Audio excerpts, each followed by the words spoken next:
story. Goo Goo Dolls are here. I'm so glad you guys are here. What's going on? What? Things must be pretty bad if you're glad we're here. No, I am glad you're here. I'm used to seeing 3 of you, and today on the show there's like 12 of you. Yeah, we decided to make the band a little bigger. Yeah, talk about that a little bit. Yeah, the string section over here. Well, how are you? Beck's father's over here, Mr. Campbell. How are you, sir? Yep. Pleasure to have you on the show. There's something special. Nathan and I were talking about this, about a string section playing.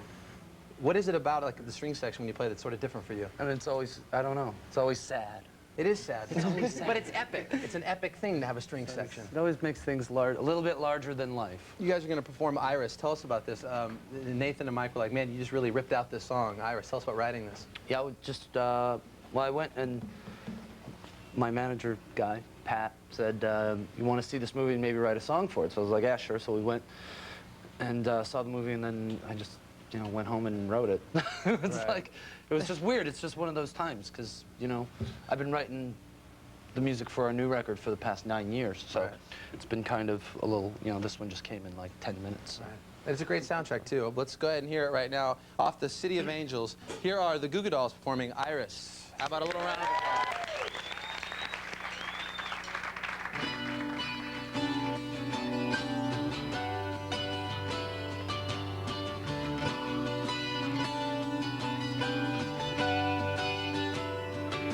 And I'd give up forever to touch you, 'cause I know that you feel me somehow. You're the closest to heaven that I'll ever be, and I don't want to go home right now. And all I can taste is this moment, and all I can breathe is your light. And sooner or later it's over, I just don't want to miss you tonight. And I don't want to see me, 'cause I don't think that they'd understand. When everything's made to be broken, I just want you to know who I am.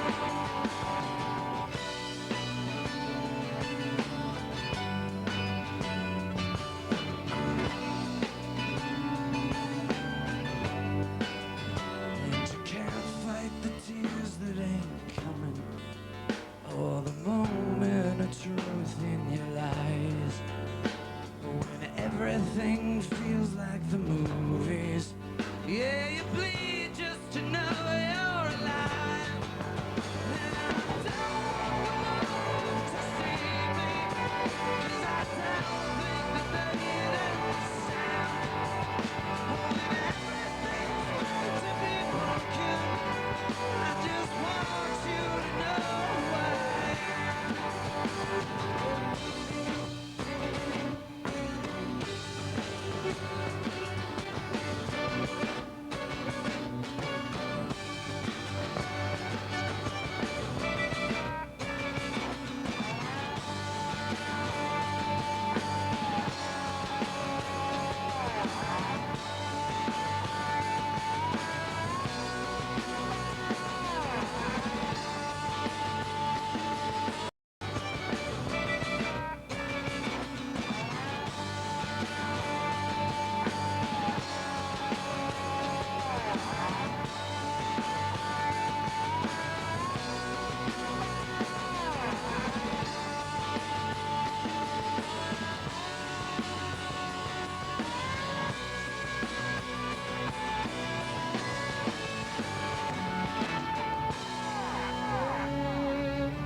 you guys very much. Thank you, Strings. Good work. We'll be right back, and we'll chat with the Goo Goo Dolls when we get back on MTV Live. Stick around. And I don't want the world to see me, 'cause I don't think that they'd understand. Carson, back to you. John, I'm really impressed that you knew all the Jackson Brothers names like that. I mean, that takes extreme talent. Just, Amazing. they rolled right off your tongue. Yes, didn't Very, very good. Thank you very much. No problem. Michael Jackson fans? Anyone? Michael Jackson? Anyone? Anyone? We're back here with the Goo Goo Dolls. Anyone? Michael Jackson. Let me ask you. Star Trek fans in the back? Nerd. No, that's with the pencil pad. Actually, John was talking about Lollapalooza. What's your guys' take on Lollapalooza? Do you have an opinion about organized concerts and stuff like that? I think, I don't know, you know, I think it started to sort of not reflect where things were at, you know, for a while. It sort of outcooled itself, you know. I saw the last one, I didn't think it was so great, but Right. whatever. These organized, yeah, whatever. Michael Jackson fans? Anyone? Paris, are you here? Crawl out if you are. Because you know what it was, you know, radio stations put on these, you know, like K-Rock in LA, like when Name came out, it was like, oh, let's get the Goo Goo Dolls to play at all these radio station shows and stuff. And those seemed to get played out. Bands were getting a little sick, I think, of doing those. Do you feel that sense with the organized, with, like Lilith was huge, and what happened to bands like touring? I think that's what's happening now. I think that's probably why a lot of the, like the Lollapalooza thing probably ain't gonna happen. I mean, all these bands are gonna go out on their own and do just fine. Right. You know what I mean? You really don't have full control of what you're doing in that situation either, you know? Really? Sort of up to the, yeah, I think you're sort of up to the whim of the organizers. Sure. Sort of, you know, so you get to do your own thing when you're out on your own. Right, it's like, get the Goo Goo Doll stuff off, you know, Manson's waiting to play. Well, Right. yeah, it's like, it's kind of weird being on like a huge bill like that because your set gets cut short. Right. You never get a good sound check. It's like, you know, there's a Yeah. lot of hassle involved in it, and it's, you know, and it's like it's way easier when you do your own thing because then it's like you know the people that are throwing the bottles at you came to throw the bottles at you. Right, yeah. Right. You take pride in that pain. That's our pain. I don't want to have bottles thrown at me for, you know, Right. people want to see Bush, you know? Right, It's like- totally. Yeah. Throw them at Gavin. Leave me alone. I'm trying to sing Iris here, for crying out loud. Nathan, how are you down there? Wonderful. Let's talk about your sort of working with the band. Are you just kind of touring and playing, or? Yeah, I'm on loan to them like a free agent, kind of. And, Right. They rented you? Is that what we're well, getting no, at? it's a love rented thing. them for, It's a love yeah, thing. couple days. It's an honor. It's an honor and a pleasure to play We with. thought we didn't have enough tattoos in the band. Right. Yeah, it's You an, got it's some an ink ones. thing. You know, it's Can we get a shot of the tats right here? There you go. Describe any of these like, real you go. super sentimental, or? Yeah, my wife's in here. Oh, well, that's Yeah. nice. And, you know, they're all sentimental. I mean, when you get it, it's not a temporary thing, you know. Right. You By the better way, be initials are always smarter with a loved one. At least you could go Yeah, out and find it's- somebody else with the same Well, initials. that's the rule, though. If you want a girl to break up with you, go and tattoo her name on Right. it. She'll be gone when It's you just get home. How did you guys get involved with the City of Angels soundtrack, which seems like a great soundtrack? It's got like retro stuff on it and some new stuff from Alanis and you guys as well. How'd that come about? Pat, our manager, asked if Alanis and you guys as well. How'd that come about? Pat, our manager, asked if I'd be interested in writing a song for this movie, and he said, you know, why don't you come and see it?